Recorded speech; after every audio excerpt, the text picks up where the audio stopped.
Well, as I got ready to leave Romanticism behind, it occurred to me that I didn't explicitly use the term that art historians apply to the Houses of Parliament, built in the mid-19th century on a 12th century model, and that term is Gothic Revival.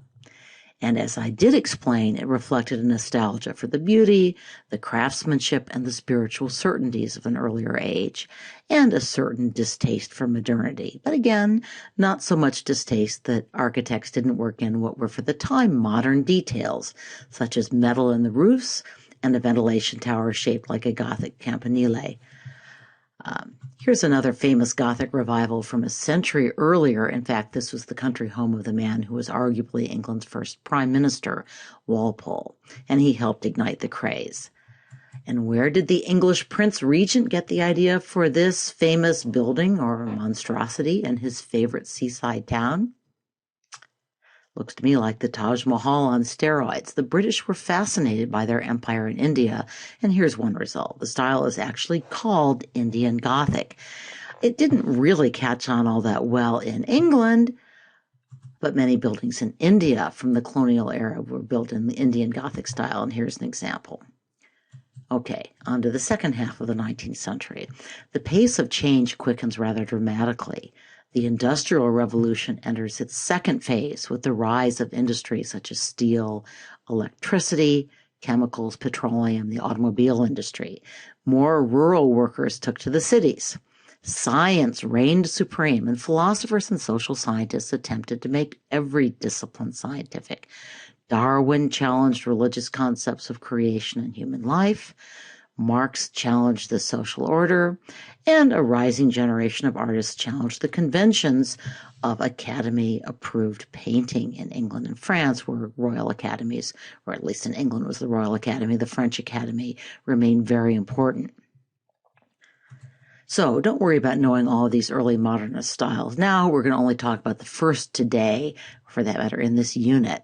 But I thought it might be a good time to explain the term modernism, that it's actually used to describe the intellectual and artistic movements of the late 19th and even more the early 20th century.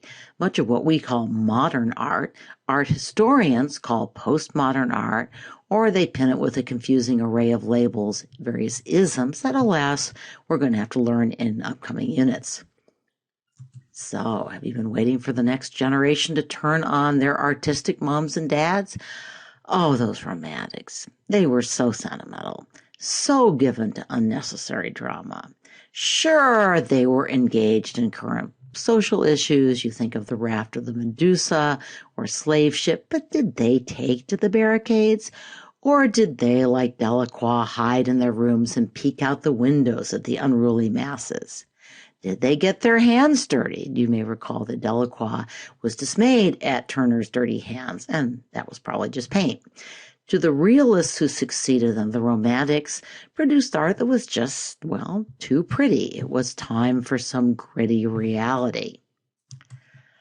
This painting, alas, no longer exists. It was destroyed during World War II, along with 154 other paintings, when a transport vehicle moving the pictures to a castle for safekeeping was bombed by the Allied forces, that is, by us.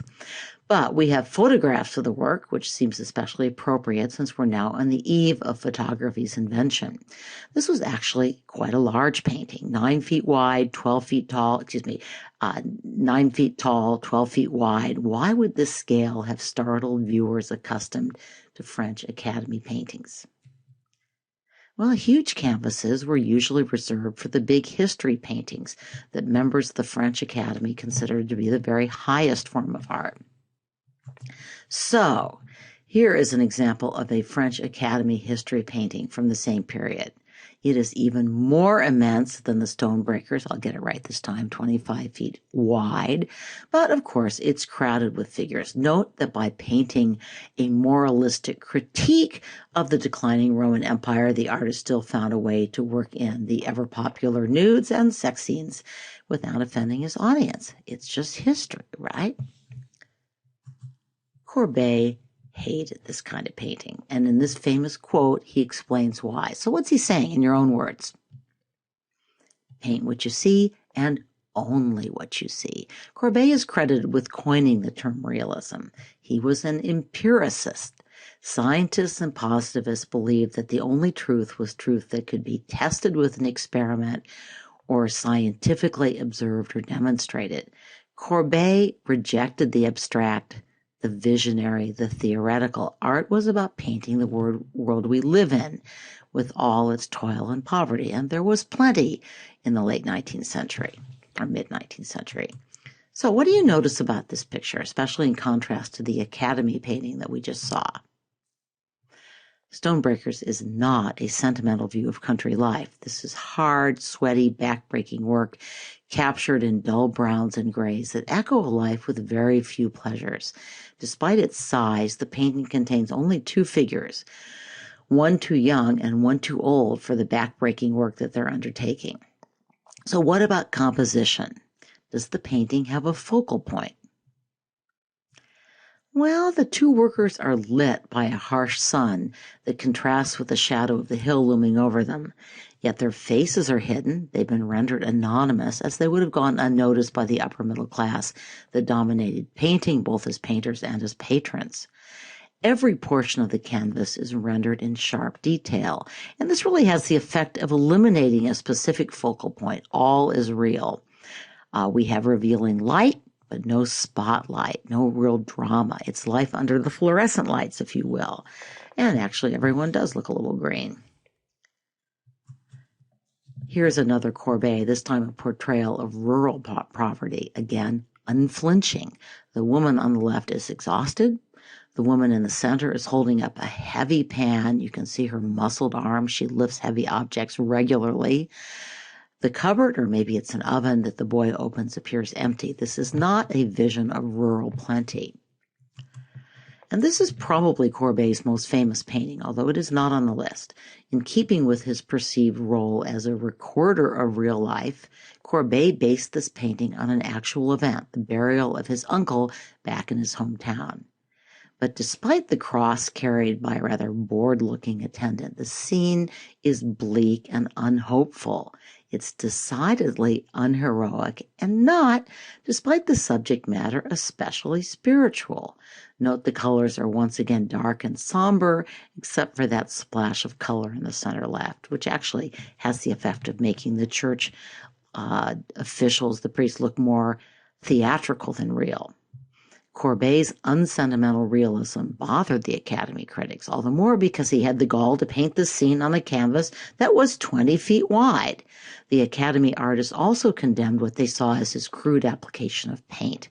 Courbet often scraped it on with a palette knife, and Courbet and other realists admired the loose brushstrokes of the Dutch painters, and they copied this style. This painting, and sorry I couldn't find a date, gives you a better idea of how Courbet applied his paint thickly. Do you remember the name for this term? Oh, I've already put it up on the slide. It's impasto. So here's another famous realist work that didn't make the cut. I particularly like it, so I'm showing it to you anyway. Gleaning was actually a very unsentimental subject. Gleaners collected the grain left over after the harvesting process. French law protected their right to do this, as the Bible had protected the right of the poor to glean in ancient Israel. Gleaners were recorded the Jewish law's protection. Gleaners were the poorest of the poor. So this painting reflects the realist's preoccupation with social justice and, by the way, the artist's deep religious faith.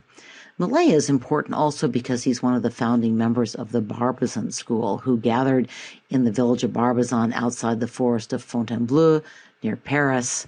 Some of them were more romantic and sentimental in their tone than Millet. I've left those paintings off. But what they all had in common, what is interesting, was a determination to paint nature as the eye actually saw it. So this was, in fact, a branch of realism. They also chose to paint outdoors, en plein air, to use the French term, where they could capture the play of light and color as the eye actually perceived it. So we now see the school as an important precursor of the Impressionists. Stay tuned. But the realist painters weren't just trying to capture the world accurately, they wanted to change as well. I should say realist artists. Daumier, like Hogarth, you remember Marriage à la Mode, caricatured what he saw as the corruption of the elite. But his main preoccupation was the oppression of the urban working class. Remember, we're talking at the time when Marx's works are beginning to hit the streets. This lithograph is probably his most famous work, although it's not a required work by Daumier. It captures a really chilling actual event. A member of the Civil Guard, that's basically a policeman, was shot from someone who was standing inside a working-class tenement or apartment complex. The remaining members of the Civil Guard stormed the housing block, and they massacred its residents. Daumier was a journalist, and his prints were reproduced with the new mass media print technique of lithography. Lithography made mass-produced newspaper art and later photography possible, and so it had a transformative effect not only on the market for art, but even more on journalism.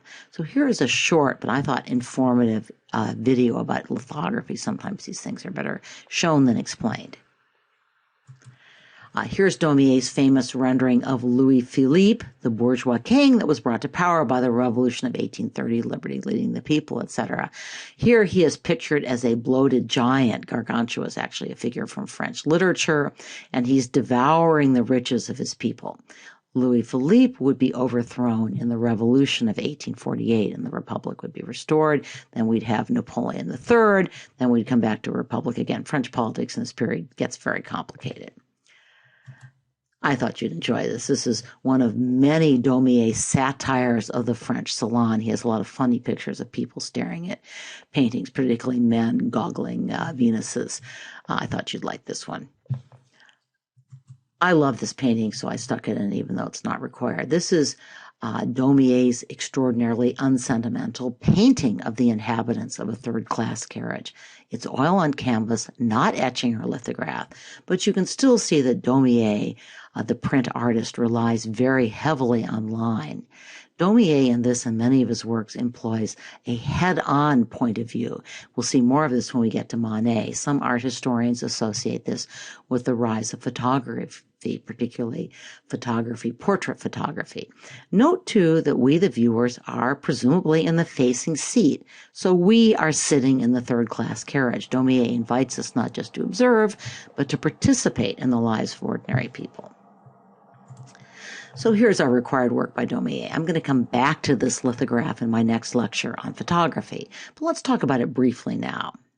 Daumier made this print soon after a French court concluded, officially, photography was art and therefore it was subject to copyright protection. So, what does Daumier think of photography, would you guess, and why? So it's worth noting that Daumier had to work hard to convince people that lithography was an art, especially since his works were published in the popular press. I can't help but wonder if there's an element of jealousy here. Did Daumier also worry, I would argue correctly, that photographs would replace drawings as the main pictorial art that appeared in newspapers, put people like Daumier out of work? One of your homework readings also suggests that Daumier might be sounding an alarm about the surveillance potential created by balloons, the drones of their day, right? The reading noted that Nidar's balloon was repurposed by the military during the siege of 1870, when the people of Paris created a commune, very famous socialist government in Paris, that was put down quite brutally by the French army. We'll come back to these questions as we move on to photography.